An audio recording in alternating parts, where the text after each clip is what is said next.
Okay, Assalamualaikum and good afternoon to all the students. Okay, sebelum ni kita dah belajar tentang confidence interval for population mean mu.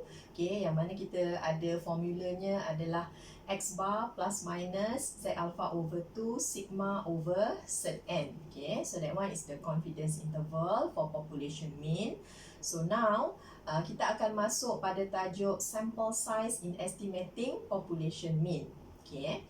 A constraint in the study of sampling distribution is the determination of sample size. Okay. Jadi kita akan ada masalah lah dalam menentukan what is the suitable sample size. Biasanya kita nak cari yang optimum punya sample size. Maksudnya kita tak boleh ambil satu sampel yang mungkin mempunyai size yang terlalu kecil, sebab yang ini tak sesuai untuk mewakili population. And at the same time, we also cannot take the maybe too large sample size, sebab yang itu mungkin melibatkan penggunaan kos, masa, tenaga dan sebagainya lah. Okay. So a main concern in the study of estimation is to reduce the estimation error. So that's the target of our study lah. Kita nak reduce estimation error. In general, a large sample size can reduce the estimation error. Okay, jadi caranya untuk kita reduce estimation error ini adalah untuk mengambil sample size yang besar ataupun the large sample size. Okay, so what is actually the estimation error? Okay, jadi cikgu nak terangkan sedikit tentang estimation error ini. Okay, sebelum ini kita dah belajar tentang the confidence interval. Kalau katakan kat sini adalah sample mean saya, so saya akan ada satu confidence interval untuk population mean. So di sini adalah x bar tolak z alpha over 2 sigma over z n. Okay, manakala sebelah sana adalah x bar tambah z alpha over 2 sigma over z n. Okay, jadi yang ini confidence interval yang kita dah belajar sebelum ni lah. Okay, jadi maksudnya untuk confidence interval ini we are maybe ada certain level of confidence yang mana mu ataupun mean population kita akan berada di dalam selang ini. Dia akan lies between this interval. Okay, for example lah, katalah saya punya mean population berada di sini.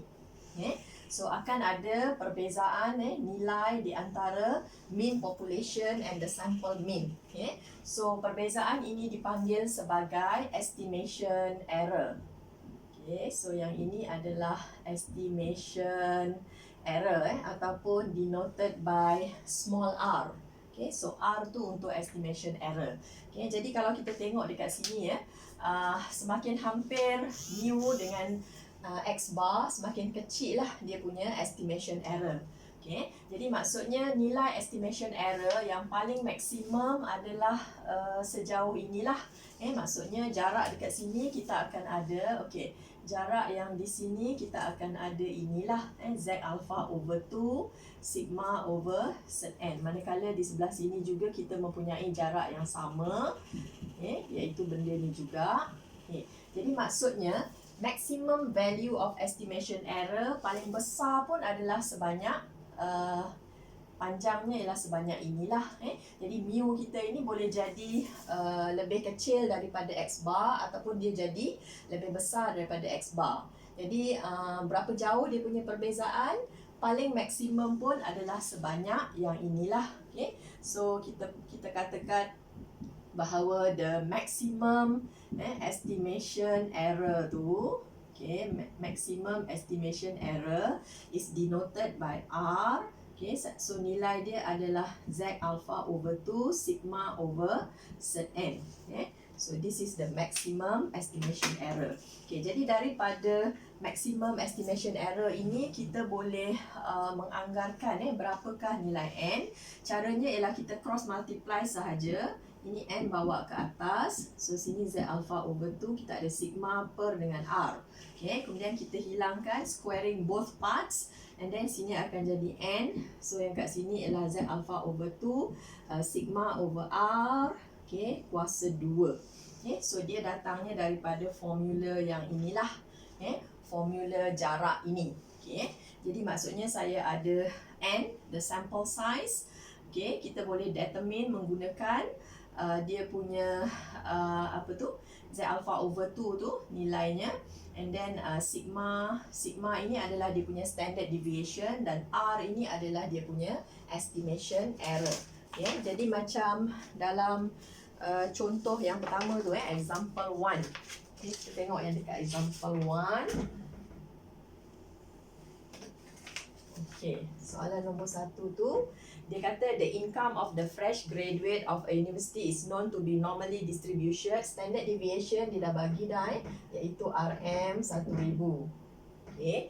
Kemudian find the least sample that must be taken so that mean income is estimated with an error within RM 500. Okay. So itu sebenarnya adalah kita punya nilai R. The estimation error dia, kita nak estimation error dalam lingkungan 500 sahaja. Tak boleh lebih daripada 500. Okay. Jadi maksudnya ini adalah maximum estimation error kita. Okay. And then with confidence level of 95%. Okay. Dengan confidence level 95%, jadi yang ini kita dah tahulah kan, nilai 1 tolak alpha sama dengan 0.95, so alpha sama dengan 0.05 dan kita akan cari Z 0.0025 lah. Okay, jadi dekat sini nilai Z 0.025 kita samalah dengan 1.96. Okay, rasanya yang ini kamu pun dah hafal kan? 1.96.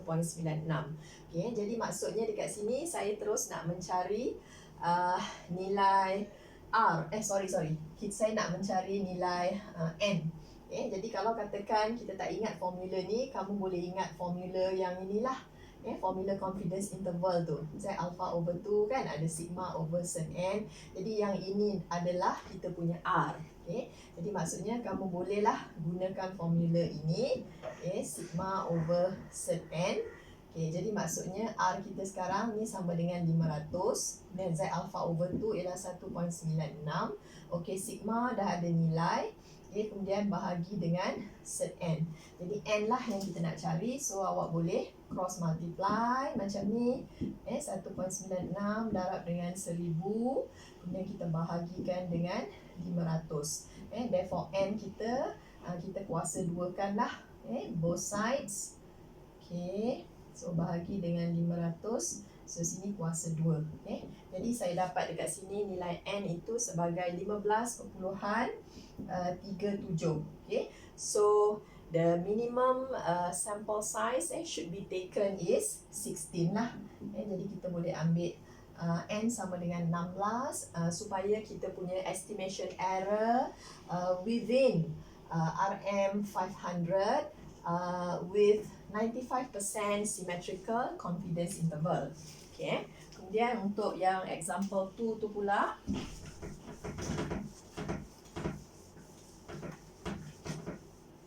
okay.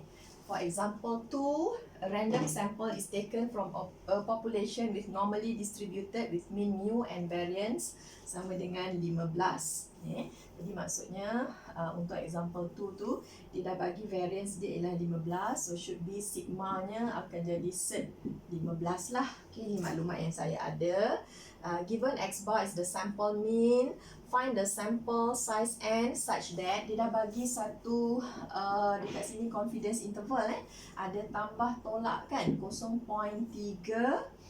Itulah tambah tolak 0.3. Alright, itu sudah diberi.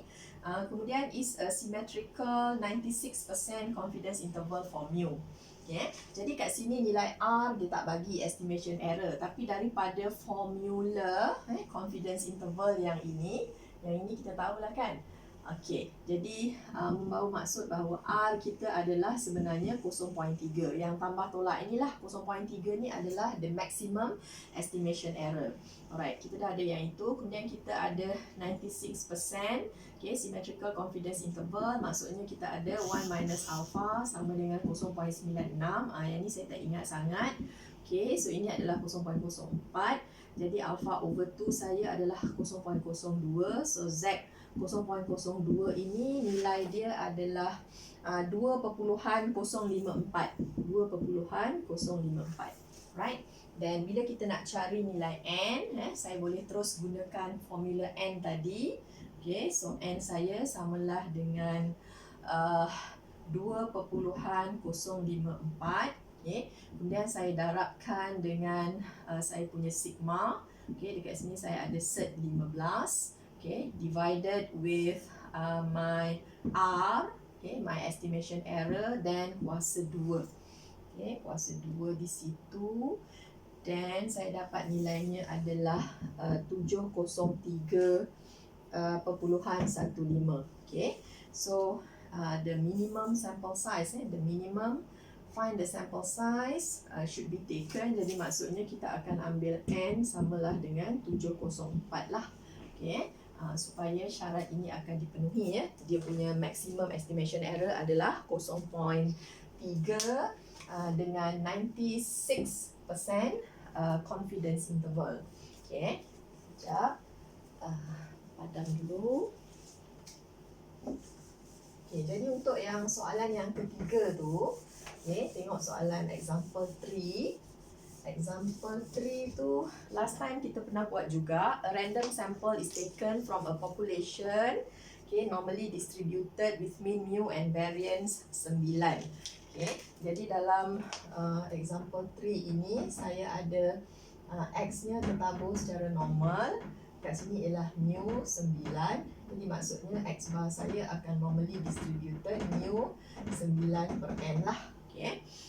Jadi dia minta find the smallest sample size so that the sample mean exceeds the population mean. Kebarangkalian satu sample mean exceed the population mean, maksudnya X bar tolak dengan mu by at least 2. Perbezaan ini sekurang-kurangnya 2. Paling kurang pun 2, paling kecil pun 2. Maksudnya lebih besar atau sama dengan 2. Ya, perbezaan di antara X bar dengan mu lebih besar atau sama dengan 2. Okay. Kemudian diberi oleh jumlah kebarangkalian dia not more than 0.02. Jadi maksudnya kurang atau sama dengan 0.02. Okay. Jadi dekat dalam modul tu saya ada snap gambar tu dan saya masukkan dalam WhatsApp. Saya ada buat satu cara yang kita buat last time lah. Okay. Yang ada macam ni, X bar tolak mu kan, bahagi sigma, kemudian kat sini 2 bahagi sigma, okay, less than 0.02. Kemudian kita jadikan ini sebagai Z kan, lebih besar daripada 2 bahagi dengan cert 9 per N, okay, less than 0.02. And then kita tengok kawasan kecilnya kat sini, kawasan hujung kecil ni adalah 0.02. Dan kita cari daripada table lah apa nilai kat sini kan. Dan kita samakan ini dengan nilai di sini in order to find the value of N. Okay, itu satu cara juga. Okay, tapi but since lepas kita dah belajar tentang estimation error, so actually kita boleh gunakan formula tadi dalam mencari the least number of N. Okay, jadi maksudnya kat sini bila saya kata X bar tolak mu, ini adalah perbezaan di antara sample mean. Sama macam ni, perbezaan di antara sample mean dan juga mu. So this one actually yang nilai 2 ni sebenarnya adalah dia punya maximum estimation error. Okay, jadi daripada soalan ini saya boleh dapat nilai R dia sebenarnya adalah 2. Okay. Kemudian untuk menggunakan formula ini kita perlu ada Z alpha over 2. Okay? Tapi kat sini dia diberi oleh kebarangkalian ini. Kebarangkalian katakan kita standardize dia lah, jadikan ini sebagai Z. So Z lebih besar daripada something mesti less than 0.02. Jadi kita boleh tahu kat situ kalau katakan Z yang lebih besar daripada something, lebih besar kawasannya kat sini. So ini adalah 0.02. Jadi kita dah boleh mencari Z 0.02. Okay, ataupun kita gunakan lower end area 0.98 which is 2.054. Okay, 2.054. Jadi yang ini kita boleh dapat dia punya Z alpha over 2. Okay. Kemudian yang di sini pula perbezaan antara sample mean dengan mu adalah dia punya estimation error. Okay. And then what else yang kita nak? Kita nak sigma dia lah. Okay. Kat sini variance tu dia diberi sebagai 9. So kat sini sigma kita adalah 3 lah nilainya. Okay. Jadi maksudnya daripada situ saya boleh mengira N. Okay. N kalau ikutkan formula tadi saya ada apa tadi? Z alpha over 2. Formula ni kan formula yang asal tu. Kemudian dekat sebelah ni ada sigma over R, kemudian kuasa 2.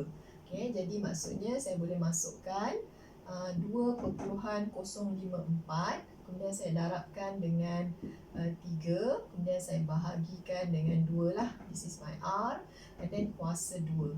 Okay, jadi terus juga dapat jawapan sama macam jawapan yang diberi. Kat sini saya dapat 9.493. Okay. So the smallest sample size is 10. So N sama dengan 10. Jadi kamu boleh buat perbandingan lah antara cara ini menggunakan formula estimation error dengan kaedah probability yang kita dah buat sebelum ini. Okay. Jadi boleh pilih lah mana yang lebih mudah. Saya rasa yang ini lebih mudah kan. Okay. Jadi itu sajalah penerangannya.